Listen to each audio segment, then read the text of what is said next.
Hey everybody, welcome to 3D6 Charge, a podcast about competitive Warhammer 40k, the state of the game, and community news. We are streaming live at Twitch TV/3D6 Charge every Wednesday at 7:30 p.m. Eastern.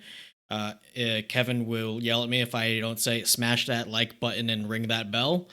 We're also anywhere that you can find podcasts, such as Spotify or iTunes. This is episode 23, Space Vampires. I am your host, Chris Vo, and joining me today is Omar Q. Hello. Benjamin Rubenstein. Hey, everyone. And Kevin Lieb. Howdy, howdy. All right, so this is our first episode back after we were off last week because of Thanksgiving, but yeah, I just want to go around, just ask everybody, like, how'd your Thanksgiving go? You know, what's going on that's new, you know, personal wise, hobby wise, gaming wise. What are you grateful for? That's a Thanksgiving thing, right? I'm starting to build out my Death Guard army for real. I got 3 Mythic Blight Callers, which I'm pleased about. So kind of happy for Papa Nurgle's blessings at this point. So you're pretty excited for the new Death Guard Codex then? Yeah. Maybe I can break out Mortarion. I still need to build my my Mortarion, my second Mortarion. Did you see the spoilers today? I did see the No, I did spoilers. not. Yeah, he's finally toughness 8. Wow. Okay, so they're not official GW spoilers. They're from the build kit, and those have been wrong sometimes. But I feel like they wouldn't get the toughness wrong. That's neat. Does he still have his 16 wounds or 18 wounds? Yeah, he also went up in attack. I so he's live probably not for going to get capped at 18 wounds. Yeah, I love T8 Morty. That feels right. It does feel right, and I think it adds a little bit to his playability. I mean, it all depends on points. So, like, if he's 600 points, then it's a no-go. But you know, Yeah, T8 helps a lot, but that's pretty neat. Yeah, if it's true, you never know. There's also a point where one of those kits had melted guns for strength 3, so who knows? Yeah, who knows? Ben, what's new with you? Oh goodness! I mean, so for those of you who don't know, yeah, I'm a teacher, so it's pretty crazy out there. I'm a building sub, so there's just so many people out. I've been really busy with that. But as far as hobby stuff goes, been slowly chipping away at Necrons.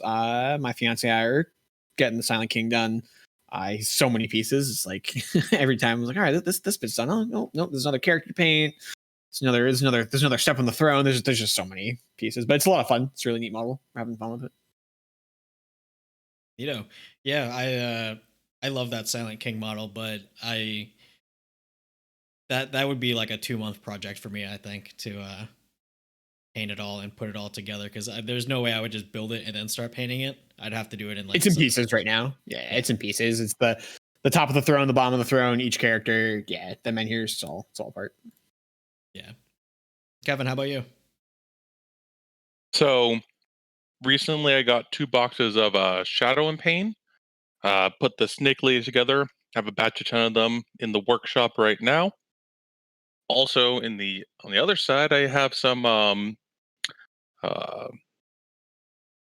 Emperor's Children models that I'm painting. They're actually creations of Bile, so they can be other marks. So it's kind of cool getting a little bit of red in that scheme. I think it looks really good. I'm so excited for when this is all over. I keep hearing all the news about the vaccines. I'm just like, there's an end in sight. There's actually an end in sight. Which has me real excited. Yeah, I hear you on that one. Like I've been painting up a storm just because it feels like the light's at the end of the tunnel, and when it's there, I want to have an army that's painted and ready to go. I finished up 2 more Blade Guard vets this morning for my White Scars. Let me see if I can get that. Which are beautiful. I saw both this morning, and holy cow. Can I even focus on that? Hold on. There we go. Yeah, here's one. Makes it a. Oh, there we go. That's sweet. Thank you. Yeah, it makes it a 7 of them. So far, I'm gunning for 10. So Yeah, I mean, like I know when this whole pandemic thing first kicked off, I thought I was gonna be, have everything painted, and then it slowly sunk in that things weren't going to be okay for like a while, and then I was like, why am I painting? You know, Mm, I, yeah. I feel like that happened to a good amount of people. Yeah, I have a unassembled Chaos Knight that I bought sitting under my bed, waiting to get built and converted. Yep, yep, yep, yep. What about you, Chris? I mean, yeah. Aside from those blade guard vets, I still have like a good amount of white scars to paint. I know I'm getting a few boxes of stuff for Christmas. I know I'm getting at least one box of Vanguard veterans, so that'll be another thing to put together. And then like personal wise, I had a good Thanksgiving. It was a real small thing. It was just like me, my brother's family, um, my parents, my family. So real quiet. We do like a big huge thing with like my whole extended family, and my mom is like one of like 8 kids, so like it's a real big thing. But obviously that's not gonna fly this year. So yeah. So um, moving on to our topic for tonight, space vampires, blood angels. So that the supplement isn't out yet. When does it go on pre-order? This weekend? Last weekend? This weekend. It goes This on. It weekend. goes on this weekend. Okay. Some anonymous kind soul has taken phone pictures of every crunch page in the supplement and uploaded it to Imager, so we can all talk about it now before the thing even comes out. And I think GW even like kind of like gave up on it because now they're not even doing like those teasers for the Blade Angel supplement. They just moved right on to Death Guard. Um, Yeah. but we're like just right off the bat. I mean, like how we're gonna do this is each one of us came up with like a list, and we're gonna talk about the objectives we hope to achieve, how we're going to achieve it with the units, so on and so forth, instead of just going by like line by line of the supplement, being like, this is bad, this is good. That's a little boring. So we wanted to try to put it into a practical perspective. But before we step on that, just real quick, what are your guys' quick thoughts on the supplement in terms of playability, in terms of the tricks you can pull off, and how it stacks up to, say, Space Wolves, which is the other supplement that just came out and is also melee focused? I really So like it. It leans in heavily to the Blood Angels flavor overall. The only thing I'm really frustrated about is we lose our 3d6 charge, but that feels fair. Yeah. My opinion on Blood Angels is they're a little bit less killy than Space Wolves, but still incredibly killy. But they're much better at actually getting into combat, so they're almost infinitely better in my mind.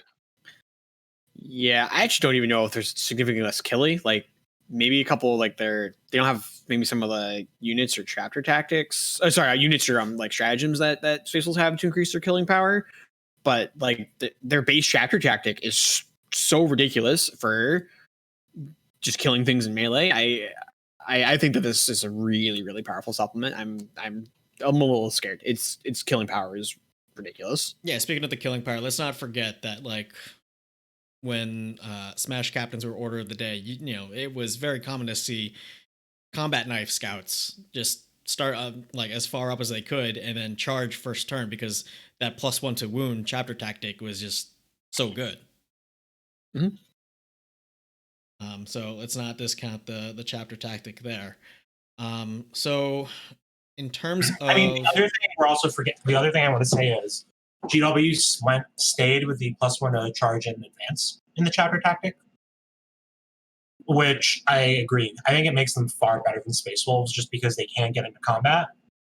And even outside of even when you start to include the +1 with all of their abilities to just put so much power into a single unit or a single character, it gets a little scary.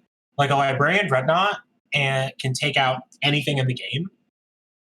And kitted out Sanguinary Guard or Death Guard with kitted out being with the right with Thunderhammers or Power Fists or what have you, and with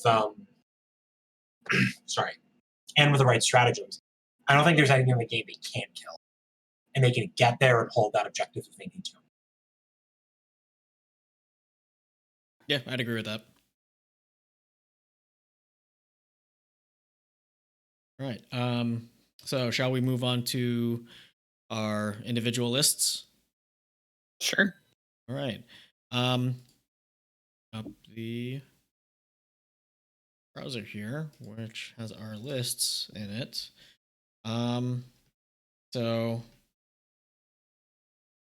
let's go with mine first because it's not the most I don't want to say it's not the most nuanced one, but it's let me put it this way. I'm a White Scars player when I'm not playing Chaos, and this is very similar to my White Scars list. I just happened to throw in some Blood Angels units to, kind of see what would happen. So I think this serves as a pretty good jumping off points from it. So this list is going to be 2 patrol detachments. I didn't organize the units into each detachment. You can figure it out. But for HQs, there's 4 of them. You've got the Sanguinor, Mephiston with he's got the spells Unleash Rage, Shield of Sanguinius, and Wings of Sanguinius. The requisite Librarian Dread with Quickening and Wings of Sanguinius. And the Warlord is a jump pack Sanguinary Priest who is a Chief Apothecary, whose trait is Rites of War for that sweet Obsec aura. And the relic is the Icon of the Angel, which is a 6-inch reroll charges aura for any Blood Angels units. Troops wise, it's just 2 units of 5 intercessors to meet the minimum requirements. In terms of actual weapon loadout, I can probably just bolt rifles.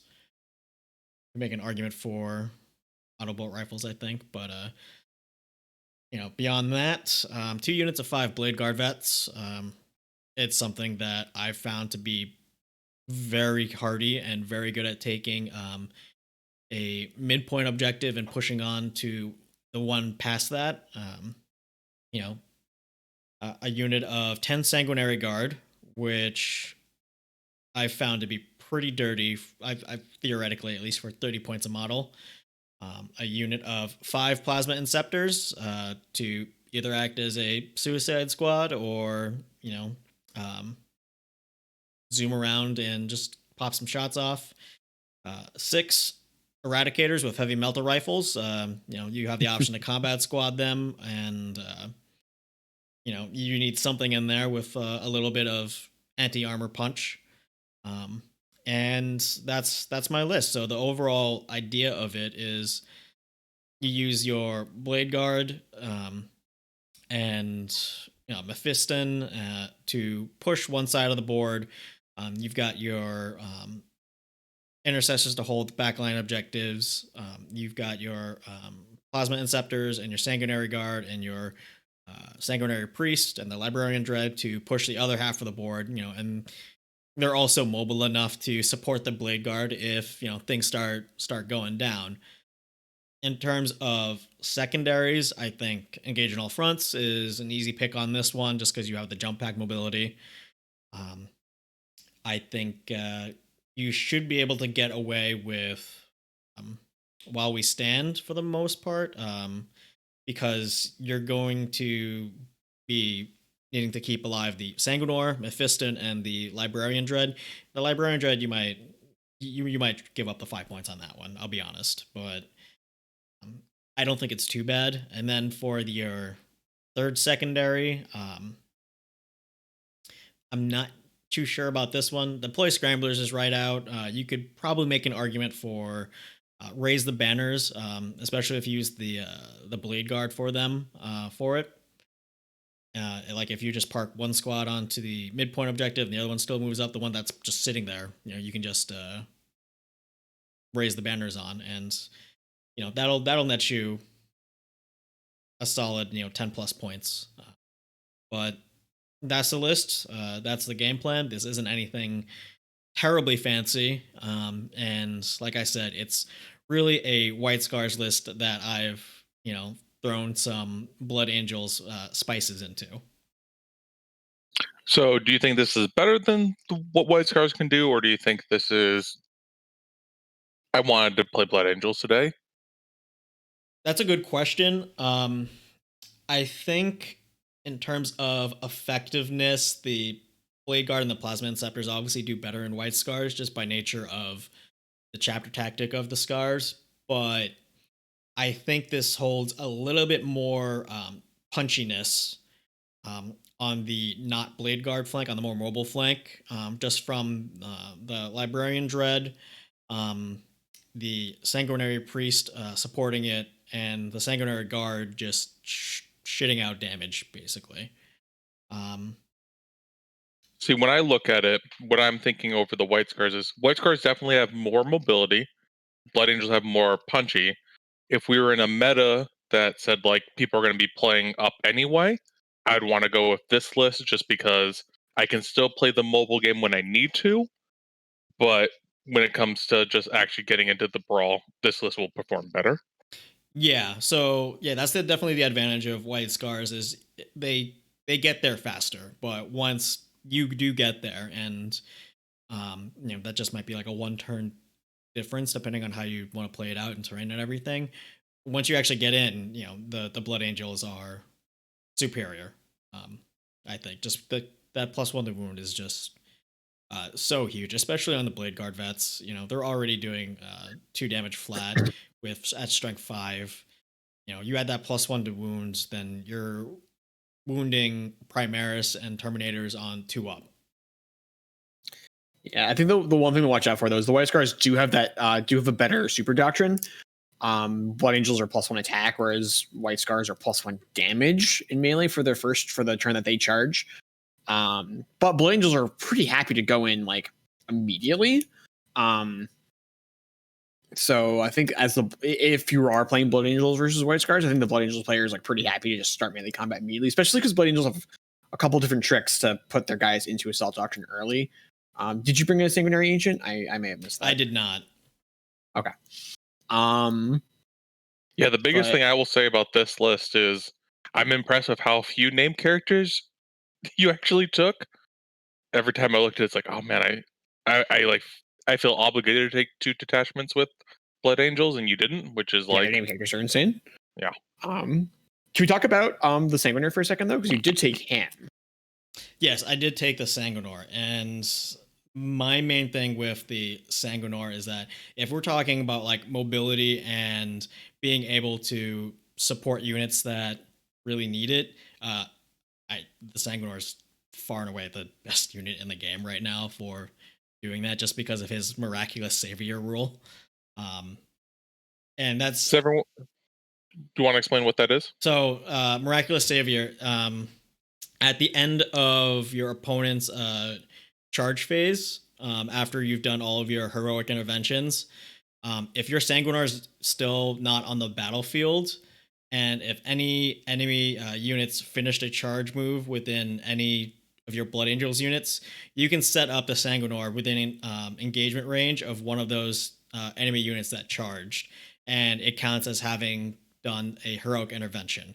So basically, if you've got Sanguinor waiting in the wings, and your opponent, like say for example, sees like your intercessors that are just hanging out, and he thinks it's just easy pickings for something that he wants to charge with, he's got to keep in mind that the Sanguinor might just drop down right then and there, and basically swing 6 times at them with his 2 damage sword, that where every unmodified wound roll of 6 does an additional mortal wound.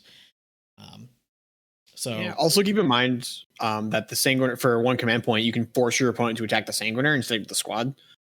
Yeah, which Angel for Sacrifice, protecting a unit like OBSEC Intercessors, which if you're a backline unit, and they're not infiltrators, so they might be caught out in the open. I think something like that is a huge thing to keep in your back pocket, and I can definitely see a situation where just doing that intervention with the Sanguinor in a scenario like that ends up winning you a game just because you held on to an objective.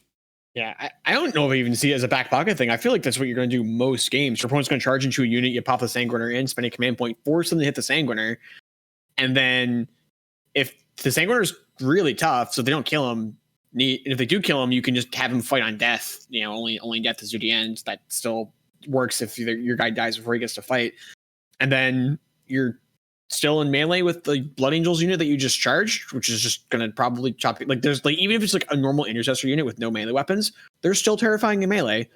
Like there's still 3 attacks a guy with +1 to wound if it's not the Assault Doctrine. If it is the Assault Doctrine, it's like even sillier.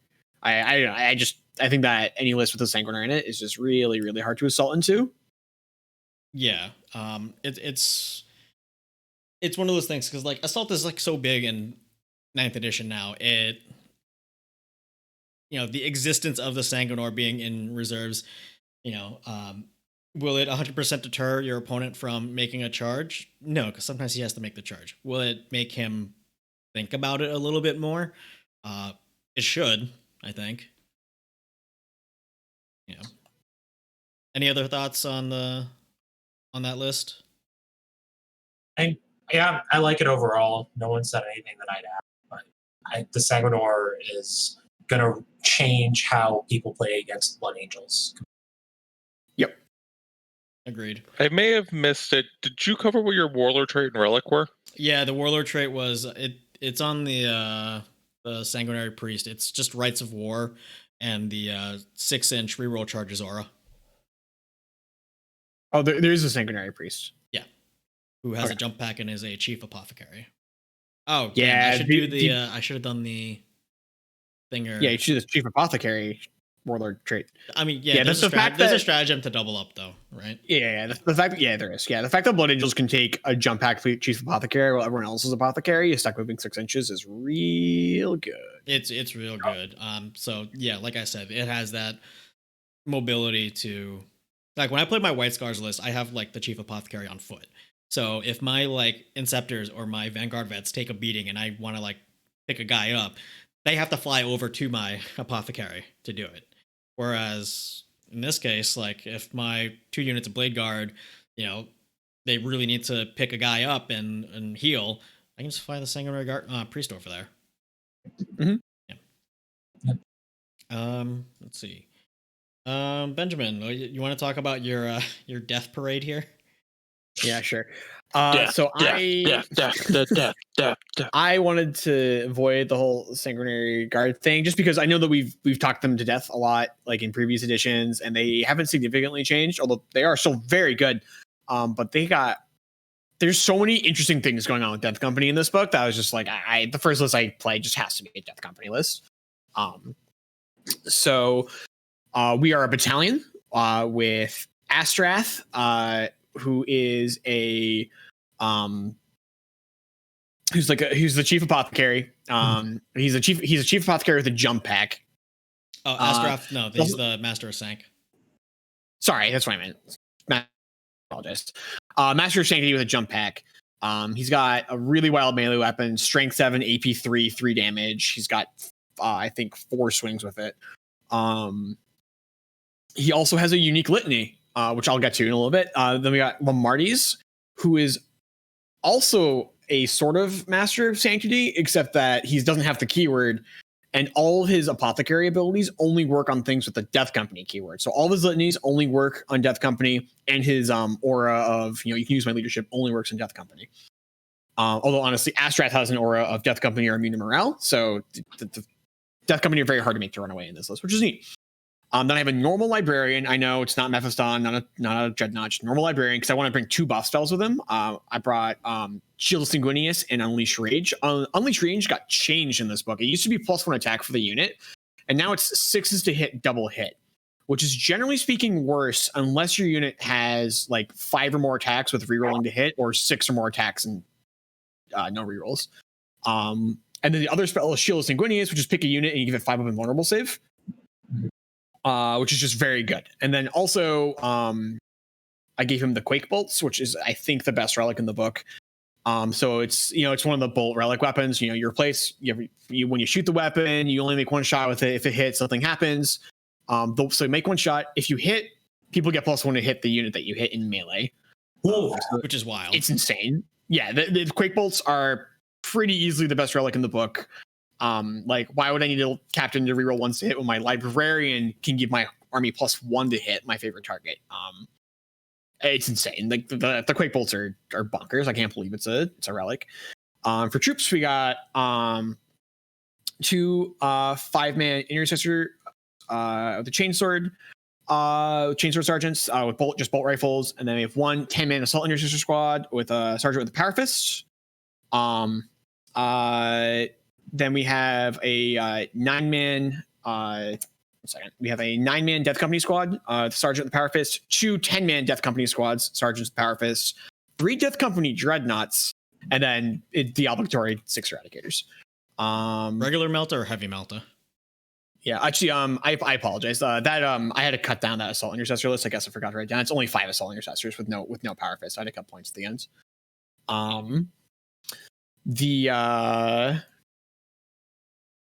Yes, just normal melta guns. So yeah, that's the list. The eradicators are just there to fix problems that other things couldn't quite get to. But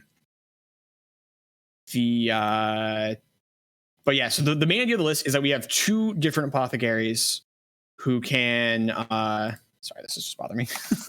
Who can both chant multiple litanies a turn affecting Death Company squads. The idea being that we want to get multiple 6s to hit exploding on those Death Company squads, and also bonuses to charge on them. And we also have Massive Doom, which I'll explain in a second. So yeah, Massive Doom, I guess I can explain now, is Astrath has like a unique litany where he picks a unit and he rolls a d6. On a 1 guy in the unit dies, and the unit has to be core or character. So if you picked a character, that character dies, and it's awkward. If you roll the 1 though, and that person dies, every single guy in the unit makes 1 attack, like during the command phase, like while your litanies are happening, which is kind of interesting. On a 2 to 5, everyone gets +1 to hit. Actually, everyone gets +1 hit on the 1 as well. And then on a 6, everyone gets +1 to hit and a 4-up invulnerable save. So generally speaking, it's just +1 to hit. On a 1, it's kind of weird. And on a 6, it's just truly excellent because +1 to hit and a 4-up invulnerable save is bonkers. But that's only on a 6, so you don't rely on it. So for the most part, Massive Doom is just +1 to hit.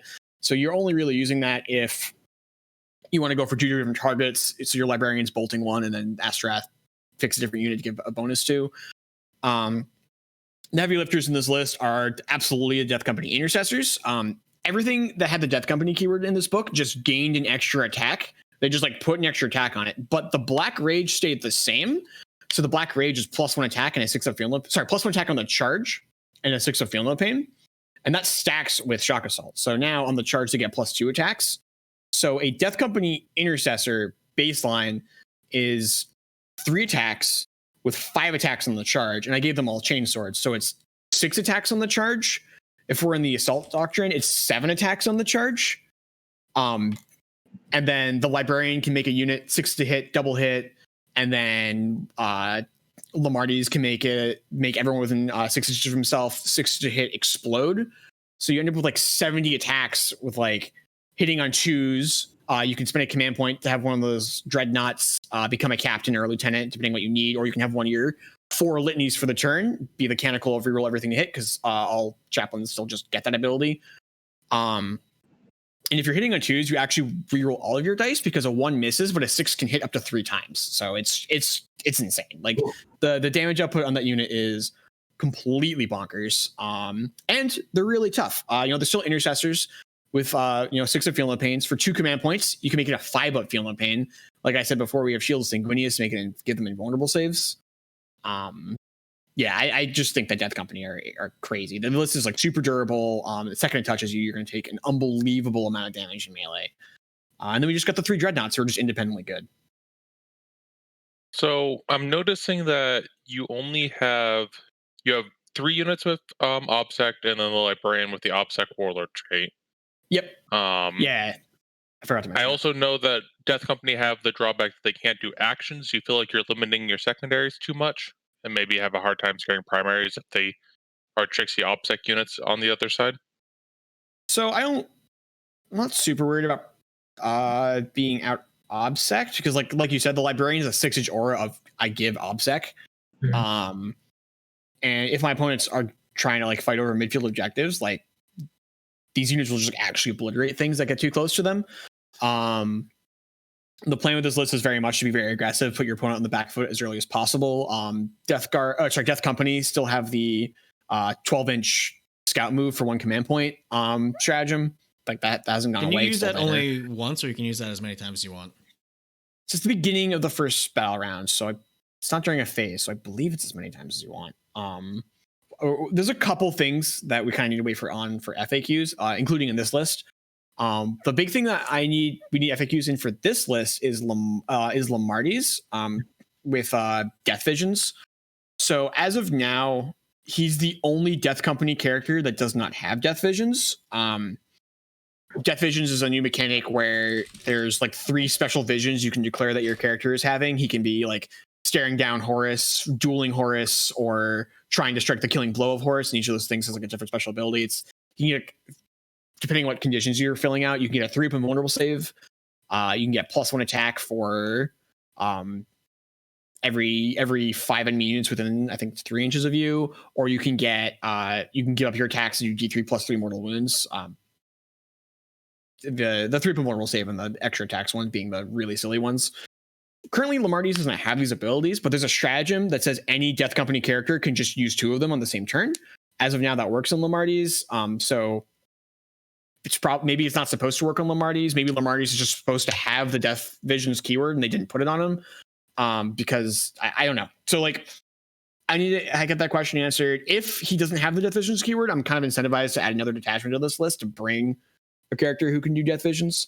But as far as Kevin's question, like doing secondaries and stuff, first of all, one of the Blood Angel secondaries is you get 3 points at the end of each of your turns if you've killed a unit with a Death Company unit. Now recording. Generally speaking, this list isn't going to have too much of a hard time with. Everything in this list is like ridiculously killy, and almost everything is Death Company. The Death Company Dreadnoughts got the same treatment as the Death Company Intercessors. They got +1 attack for free. So they're 5 attack space, and they have Black Rage, so they have 7 attacks on the charge. At 12 neg 3/3 +1 to wounds. And they have 6 of Feel No Pains on the Dreadnought chassis, so T7 8 wounds -1 damage. Yeah, I think that this list doesn't really struggle too much holding the center of the table and just bullying people off of objectives. As far as secondaries go, it's pretty easily. We're going to take that one most times. We're going to take engage in all fronts most of the time. And other than that, like we could do raise banners. We can do if we have to, depending on like what our opponent's doing. I don't mind like outflanking a bunch of my like intercessor squads or like combat squatting my eradicators and having them to do stuff. There is definitely an argument that like we're supposed to drop a Death Company Dreadnought or something like that to add in a couple more like smaller units to do actions. This is just kind of the original. Like I want to see how this list does trying to score secondaries. There's a chance we have to pull back on the killing power a little bit to do secondaries, but I think that for the most part, this list should be okay. I mean, you don't need to score secondaries if you just completely kill your opponent's army and prevent them from scoring any secondaries. The early 9th edition Salamander tactic. Yes. Yep. I think we're approaching Salamander levels of killingness when we're like, all right, like this unit is making 70 attacks. It's going to hit you 90 to 100 times. I actually think, speaking of that, like those Death Company squads are probably combat squatting like a fairly large amount of the time because against most opponents, they're just overkilling everything they touch. You just like don't need them to be in 10-man blobs. Also makes some of your defensive stratagems a little cheaper, although it does make your I think you want to keep one of them as a 10-man squad. Just so you can have one. I mean, like if you're going to combat squad, then you can only combat squad the 2 10-mans. So you just keep the one 9-man. Yeah, you keep the one. Yeah, that's true. You keep the one 9-man. That you stack your defensive buffs on them. You don't need to stack offensive buffs on them most of the time. Most of the time, they can just kill whatever you point them at. Yeah, and then the eradicators, much like you put eradicators in your list, like sometimes you just need to kill things at range, and eradicators are good for that. Yeah. But Yeah, I like it. It leans into the Death Company. It leans, and GW is really pushing them right now. yeah, I think cool. Death Company Dreadnoughts, if nothing else, seem just like almost an auto include. That for 125 points, they're doing so much more than like anything else is, and that like at that points cost, it's kind of ridiculous how good they are. Agreed. So one thing I'm kind of, now that I'm looking at it, I'm noticing Death Company Dreadnoughts don't have core, but Death Company Marines and Death Company Intercessors have core. Do you think the Dreadnoughts are supposed to have it, or do you think that they're all not supposed to have it? My understanding, I think they're supposed to because all Dreadnoughts are core. That's not true. Like the Vortal ones aren't. yeah, All Codex Dreadnoughts are. I thought they weren't. I thought all the Death Company weren't going to have core because I thought the idea was that if your chapter fell to your curse, you weren't core anymore. Like Wolfen weren't core because of the very same reason. Yeah. Well, I think Death Company have like, I think with the upgrade, there's a aura that's unique to Death Company. If you upgrade your captain or lieutenant, there is. The reason why I It's- bring that up, is the Warlord trait that gives core obsec. Yeah, it wouldn't affect your Dreadnoughts. Yeah, but if it wasn't affecting the intercessors, I would be once again on the we might not have enough obsec. Oh It yeah, no. does. I mean, the intercessors. Yeah, if it didn't affect the intercessors, we definitely would need to change some things to make sure we have enough OPSEC. Yeah, agreed. Yeah, I like it. I like the take. I like just go leaning full into Death Company, like Omar said. Yeah, I mean, like if you were going to try to jam one more thing in there, I would probably just try to jam like a Death Company captain in there, just to have another option for using Death Visions on rather than just Lamarty's. But I'm really just for sure. splitting hairs at this point. Yeah. The one last thing I also know is that I gave both of my both Astrath and Lamarty's, I gave them Mantra of Strength so they can kind of take turns of buffing themselves and diving into the enemy. It brings Astrath to damage 4, AP 4 with like 6 attacks. Yeah, I mean, they're both really good in combat. You know, it's just like whenever I run like my my Primaris Captain on bike, you know, like yeah, he can just totally get in there and whoop some ass, but you know, it also runs the risk of him getting killed in return, and then all of a sudden I don't have my Canticle of Hate for the plus 2 inches to charge. Oh, for sure. This is something they're only interested in doing late game. But the reason I feel comfortable giving it to both of them is because, like, because I purposely brought no captains, like, I'm kind of interested in reroll the hit roll litany. And then Astrath having the Massive Doom means that, like, I just have so many different litanies to pick from that, like, I don't need to bring more litany, like more of like the mainstream like buffing litanies on them. Like we're just like, if I want to run 4 buffing litanies in a turn, I can, and I still have enough room to run Mantra of Strength in both of them for like the end game where it's like, all right, it's got a couple characters left on like each side, and the Astrath can just be like, all right, well, I'm going to pick up 3 of them. Yeah, fair enough. Yeah. Let's see. Kevin, you're up. All right. So I did the redheaded stepchild of the Blood Angels. I went with Flesh Tearers.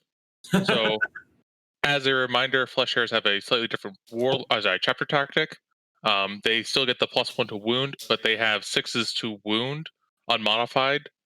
In melee are an additional AP, and it does stack with the combat doctrine. So starting off the list, it's a battalion. Fleshers have a unique chapter master named Gabriel Seth. So has the warlord, the chapter master thing going on.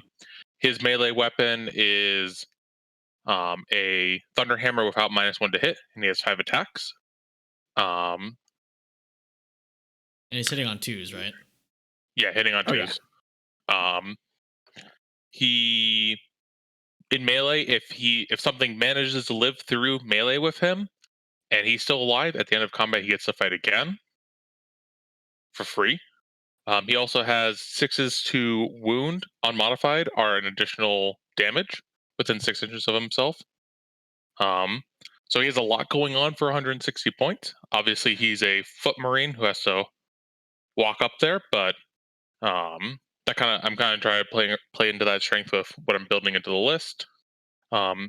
Next up, I am also going to be taking a Librarian Dreadnought.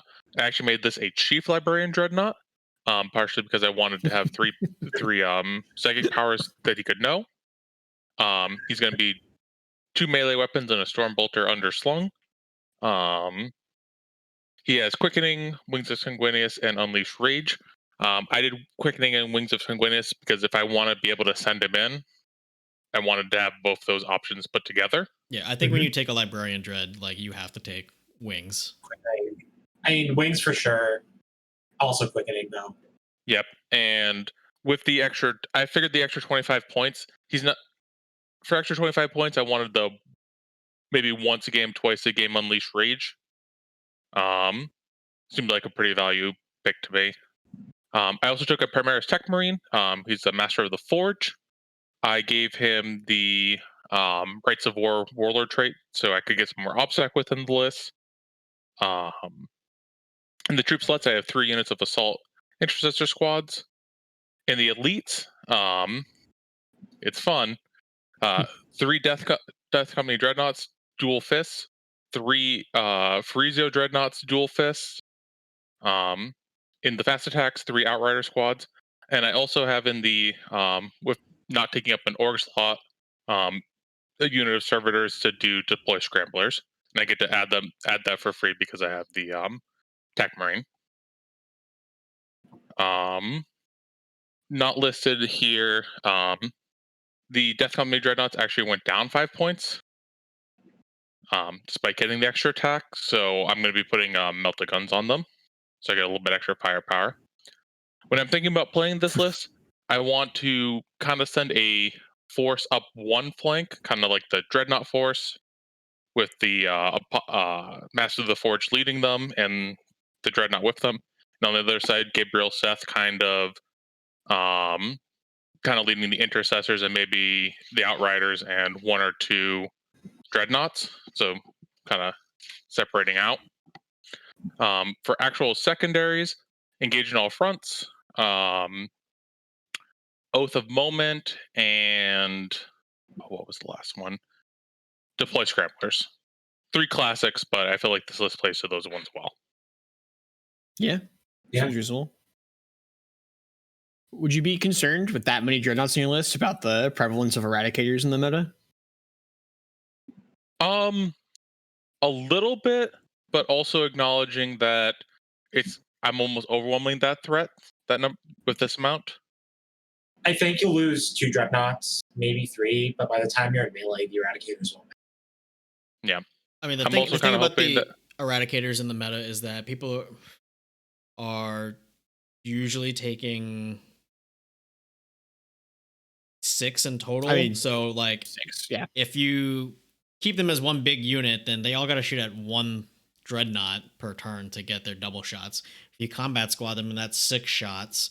So you might lose 2 in a turn, but I think you're pretty easily losing 2 a turn to combat squadded. Yeah, but I think it's going to be very dependent on getting to those Eradicators and touching them. So this is part of what the Outriders are supposed to be doing. It's kind of like screening out. Oh, that's fair. Yeah, I guess also if the Eradicators are shooting, they're getting exposed to charges from the Outriders. Yeah. Okay.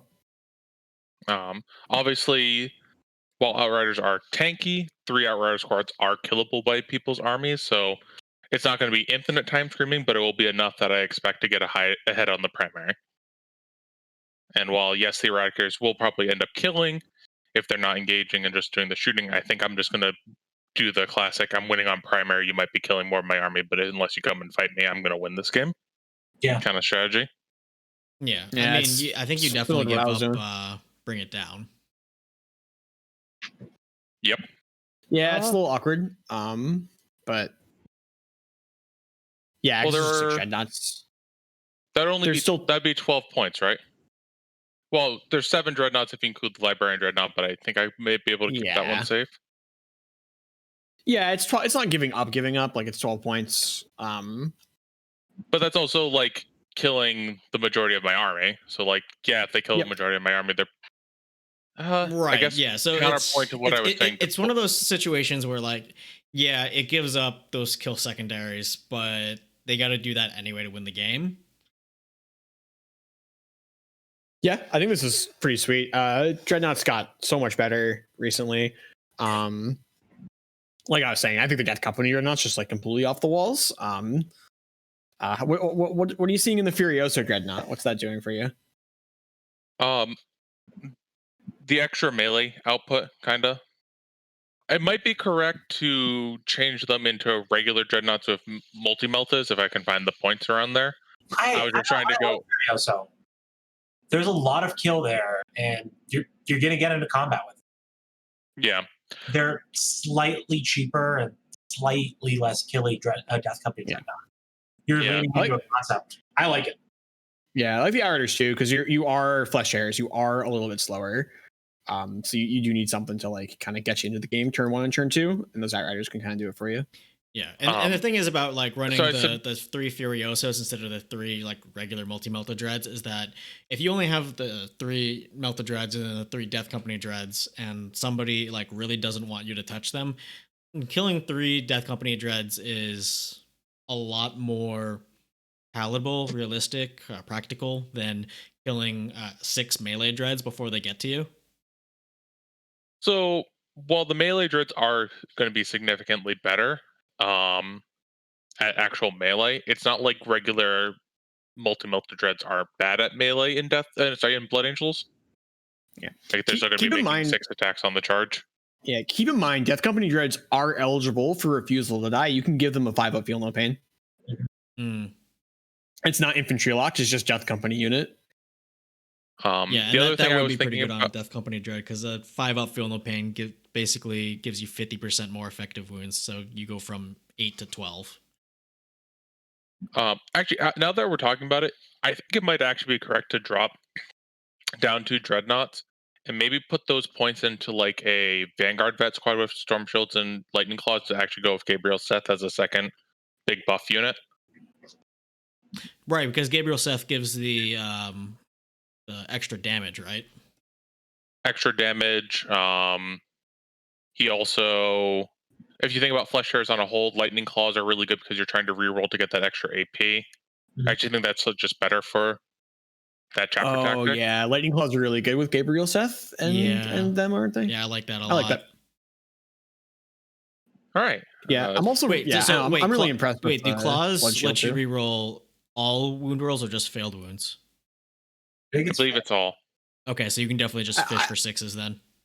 You could. I think you're still, unless you're winning on 2s, I think you're still pretty incentivized just to keep your successes. But like, I don't know, just like even rerolling 1s and 2s, pretty good. Yeah, especially with the weight of attacks that this army throws.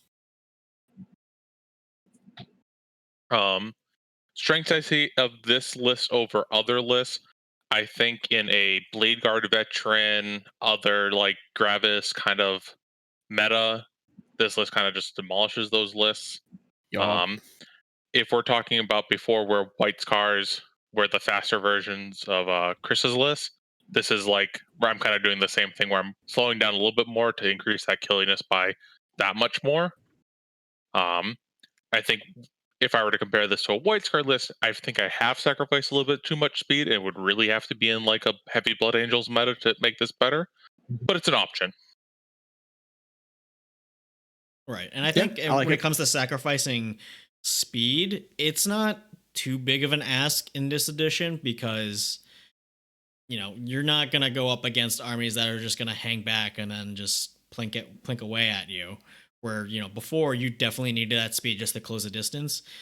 This edition, you know, the opponent is also closing that distance. So slowing down a little bit isn't as much of a death sentence as it was, you know, in last edition. I'm obligated to vehemently defend any list that features more than 6 dreadnoughts. So yeah, I'm into it. For various reasons. Yeah. One of these days on this podcast, we have to cover that disgusting list. Was this the list that you brought that was just like 6 like quad lace cannon dreadnoughts and you brought it to like a casual doubles tournament? No. No, we wouldn't do that.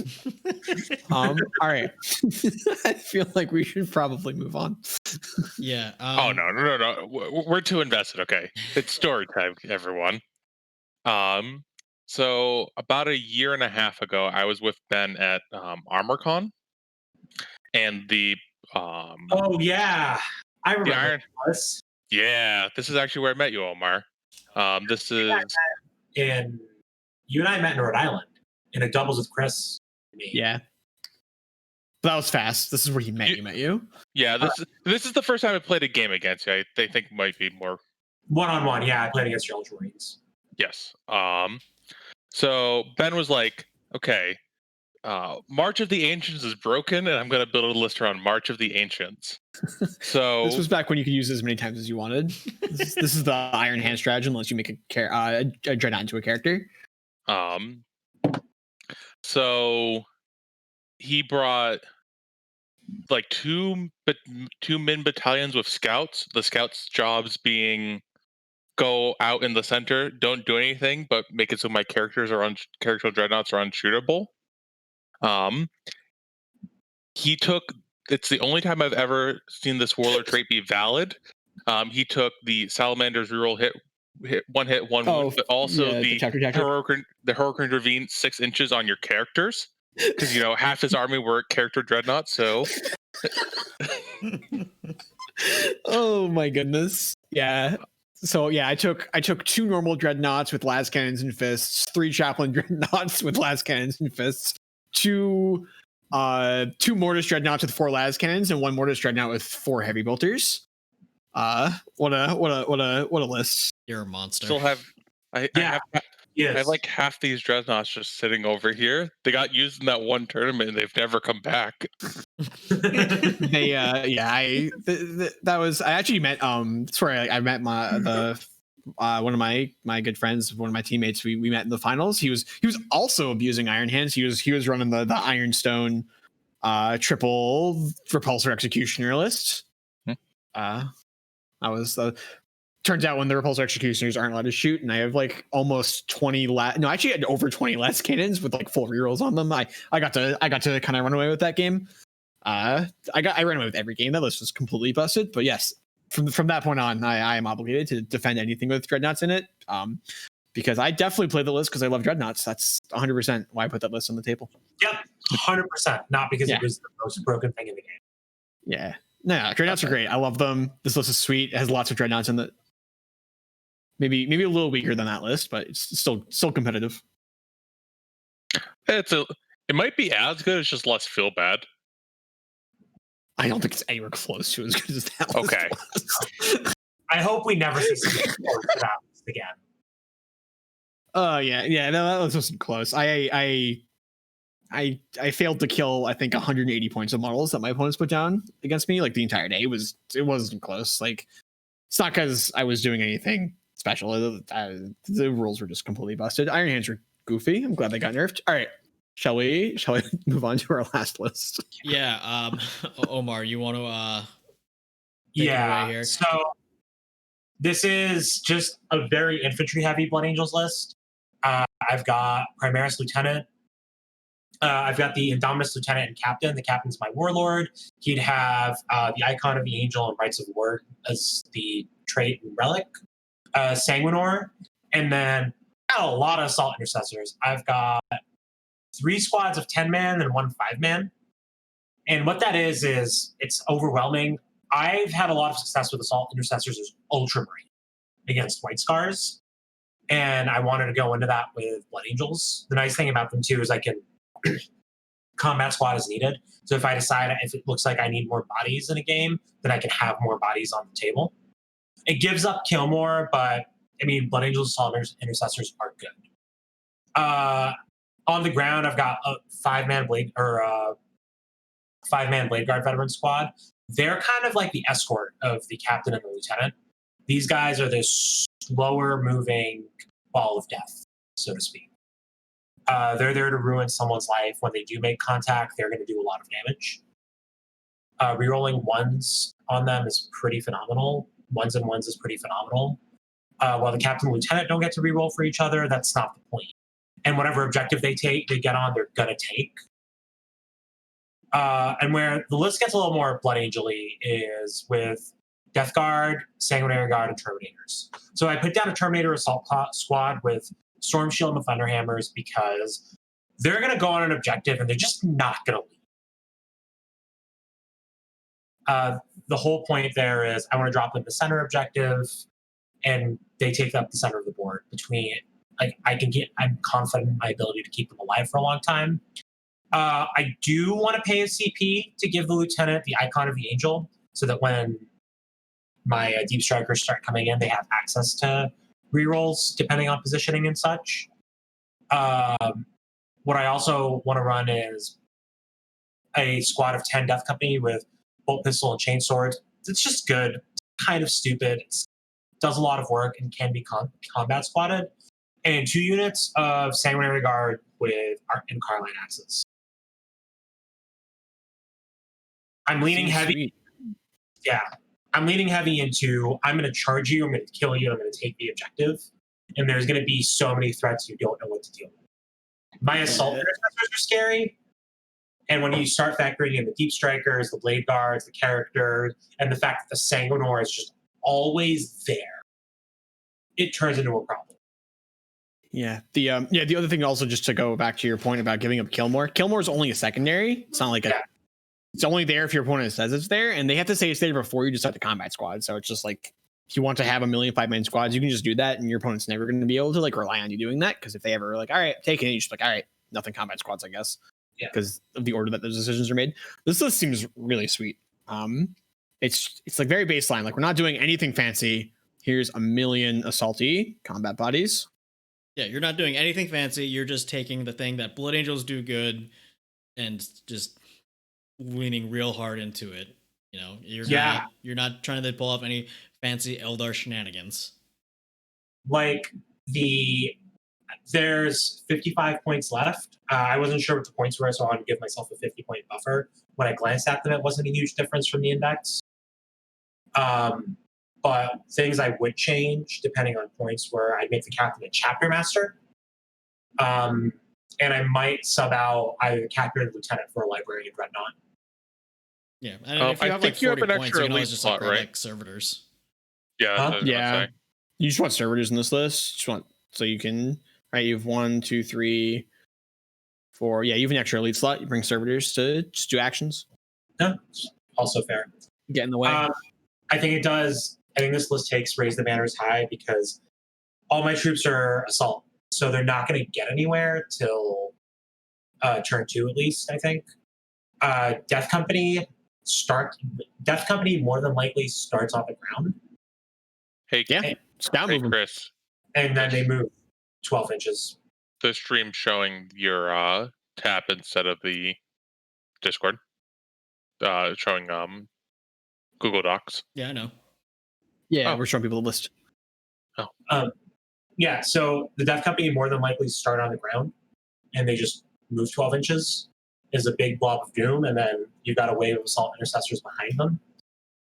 The whole point there is really pick your poison. If you decide to focus down my assault intercessors, yes, I lose objective securing bodies, but it also means my Death Company is going to kill whatever it touches. All right. Well, this list doesn't appear to have any dreadnoughts in it, so I'm not sure how I feel about it. I'm okay hurting you a little bit here. Yeah, well, there's no dreadnoughts in here, so you might struggle with that. All right. I do see it I'm struggling a bit against like Gravis armor, or vehicles. vehicles. I mean, vehicles aren't. Not the really vehicles too are much super of a, common. I don't think you're The really Sanguinary worried Guard too much can about pick them up. vehicles because everyone's just worried about fucking eradicators now. So I mean, with vehicles, the Terminator Assault Squad, I think, can do some work there. they definitely can, Right. but it's like They're your not gonna, only like, let you tool, into and them you is the gotta thing. you gotta make Yeah. the charge. But I mean, like, but remember, it's an 8-inch charge with rerolls. Right, but like people aren't putting their vehicles on like the outside of their lists. And then the other thing is the Carmine Axe is going to do work on vehicles. Yeah, like, I mean, like, just like think about like something like Kevin's list, where it's like a bunch of dreadnoughts running at you with like even like a thin screen. If you don't get to whittle them down a little bit, like those 7 dreadnoughts just mess you up. Yeah, Because but if the dreadnought charges the sanguinary guard unit, the sanguinary guard unit doesn't survive. You don't get to swing back. that's true. But the point being, the Sanguinary Guard unit charges on their own terms. Like that's kind of how they like against Kevin's list specifically. Sanguinary Guard is going to be a deep strike. Right. Yeah, you get to charge 1 unit, Yeah, but I'm pretty sure the Sanguinary Guard are they're more expensive than any of the dreadnought units on their own. So like, Like, I'm you're gonna trading up like They're you're gonna trade 100%. down twice, and then there's the 5 dreadnoughts causing a Yeah. complete mess. yeah. I think there's room for Eradicators. Oh, there's always room for eradicators. Concur. Mhm. I felt really bad running my list, and I was like, man, I have like 120 points left. I'm like, I should probably just cut a unit and put 6 eradicators in it. That just like makes the list better, doesn't it? Yep. All right. You were talking to me about this list, and I don't remember the Eradicators. And I was like, No, they something's weren't. missing. They weren't. It was the eradicators they were missing. Eradicators are so stupid. Yeah, I don't like about the where Marines are right now, where it's like I think this is fighting for best in slot, like assault codex, like assault Marine codex. Like I don't, it's like either this or White Scars is the best melee Marine codex, and we're still just like, man, every list just put some eradicators in it because that's what you need to do. Yep, it's just the Swiss Army knife of Primaris Marines. You know, deals with Gravis armor, deals with regular Marines, deals with vehicles. You catch a character out in the open, deals the shit out of them. Yeah. Well, we'll see where that goes with points. I think that the fact that the list like doesn't really rely on them, like you just have to bring them because they're so egregiously good. But like if Eradicators were like 100 points tomorrow, I think Blood Angels will still just be like a really excellent army, which says a lot about where they are. Yeah, I agree. Do we think the right point cost is for them, Eradicators? I'm happy with 100 points. Like we can just take them out of their meta and just play with other things. Overcorrect? Like vehicles, overcorrect. Just get rid of them. GW, ban them. Just put them right into Legends. Well, I would be okay with that. I think the practical choice is probably bumping them up to 45 points. I think it's like that's approaching fairness. I think it's something between like 45 and 55. Yeah, I mean, when you take into account that plasma interceptors are 50 points, I think somewhere around that range is fair. Well, because when you compare them with the Inceptors, you're trading that pure damage output for more mobility in the fly keyword, which I think is a fair trade-off. It should be right around that 45-55 point mark.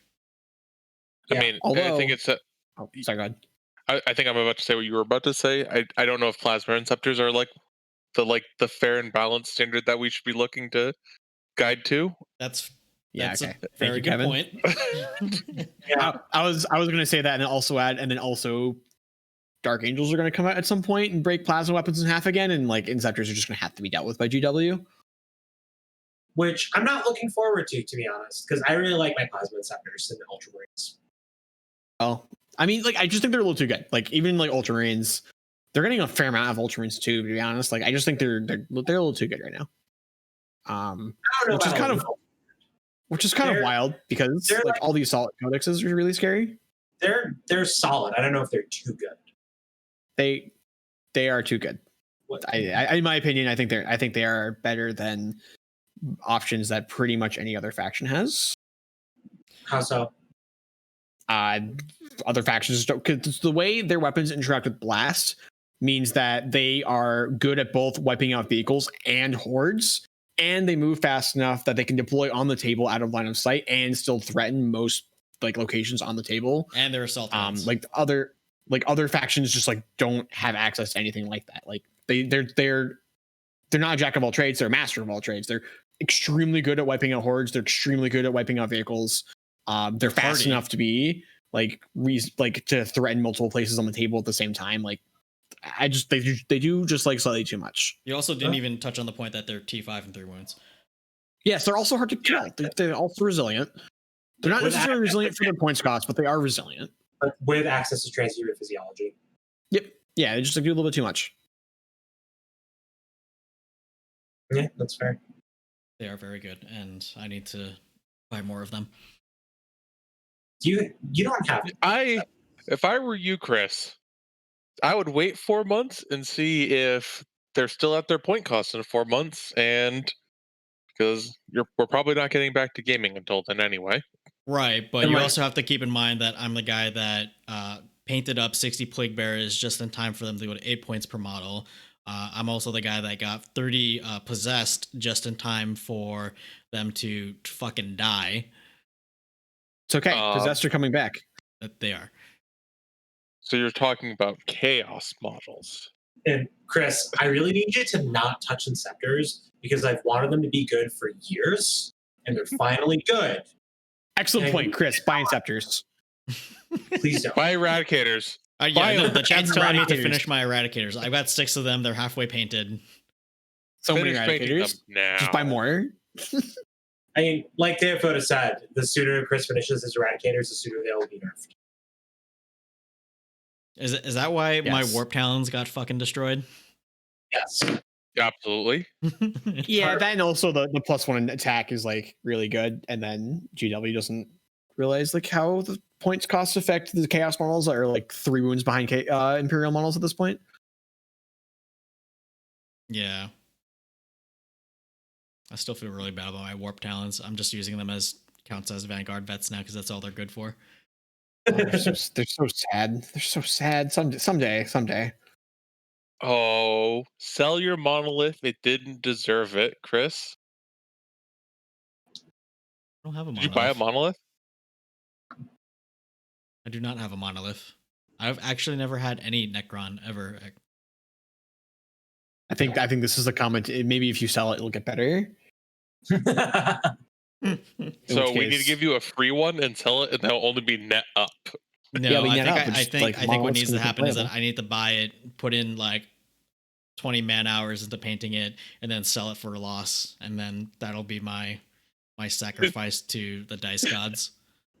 I'm in for it. All right, just to pull us back into the realm of Blood Angels. I've already kind of said where I think this book stands. Where do you guys think it stands? How powerful do you think this book is? I think it's really good. I don't know how broken it is yet, but I know it's going to ruin some days. I don't think it's broken. I do think it's good. I still think White Scars are better. I'm there too. Yeah, I think it is competing with White Scars, but not clearly beating them. Yeah, I And mean, there's like just a it's couple other broken when, things. when you compare them against White Scars, I'm not saying that it's a 10-0 matchup in favor of White Scars. I'm saying it's like maybe 6-4 in favor of White Scars. Yeah, I think But it's I going to think- depend on what the meta looks like too a lot. Yeah, that's what I was hinting at earlier with like where I think Blood Angels will do better than White Scars. I think like when we think about how like Necrons are going to be affecting the meta, I think like the Warrior spams are going to be really big, and like White Scars do better into Warrior spam than I think. Actually, they both do well. They both do excellent in Warrior spam. I don't think that's going to change things. But things like vehicles, like if we see a bunch of Necron vehicles coming out, I think all of a sudden Blood Angels get a lot more interesting because of their bonuses, like their natural bonuses to wound and how well a lot of their characters do into vehicles. Yeah, agreed. Oh, that's another thing that Plasma Inceptors do very well against is Necron Warrior spam. Yeah, because it's 6 shots a guy because of blast. Oh, wow. Yeah. Yep, because each D3 pistol is blast. Yeah, like that's what I was talking about. Like they're just good against hordes too. Like and not even just like hordes. Like if you bring a 6-man Eradicator squad, it's a 6-man squad, so the D3s are all maxed out at 3. So like if you want to shoot like 2 Plasma Inceptors at like an Eradicator squad, like it's 12 shots. It's just a lot. It's just a lot. Yeah, Anyway, you don't even need to overcharge at that point. Yeah, I don't know. I don't feel comfortable saying that this codex is worse than White Scars. It might be. White Scars really, really have so much control over when and how people are going to fight. But what I'll push back on is White Scars don't necessarily win. White Scars win if they make it to turn 3. But if you can hamstring them enough, turn 2, you can slow it down. Like that's kind of what my games with Chris have been. My It's been a counterpoint to painful that is that when I play White Scars, I'm not trying to win in the fight phase. I mean, that is where I do a lot of the damage in White Scars, but White Scars, like if you look at like their stratagems in their supplement, they are like 90% in the movement phase, because when you're playing White Scars, it is like 100% trying to win in movement. You know, winning in Yeah, the fight phase is just a side effect of, you know, getting your guys where they need to be and controlling the board. So I will say that I think that White Scars are going to have a complete nightmare dealing with the Sanguinor. Oh, definitely. They don't really have a good answer to, I charge your unit. Just kidding. You're fighting into this character. You killed him. He fights on the unit. You charge fights. And now they're just so far behind. Like, it's a disaster when that happens to them. Yeah, you're almost always going to be like, trade. You're going to lose that trade, even if you kill the Sanguinor. Yeah, you're probably gonna kill the Sanguinor, but like it's gonna be in a really awkward way. Like the unit that you wanted to kill, like your opponent's gonna pick one of their charge units to just like randomly survive with all of its wounds left, and then that unit's gonna get to, like, you know, on their turn, the Blood Angels unit is like gonna go murder something else that like you weren't ready to die because you charged it with something killy. I don't know. I think that we'll have to see it play out. But I think there's a serious potential for this book to be a top contender. Agreed. And I don't know, I do like how it's leaning a little bit away from Hero Hammer, but it's still definitely viable because they still have some very strong named characters. It's just that you're not just taking like 3 smash cabinets anymore. Yeah. So I'm not sure we wouldn't do that if we could. I think that is really more of a 9th edition rule set. It's fair. Yeah. All right. Anyone got anything else to say about Angels? No, just excited to see some space vampires on the field. Likewise. All right. So with that, I guess we'll end the pod for the night then. Thank you everybody to listening to this week's show.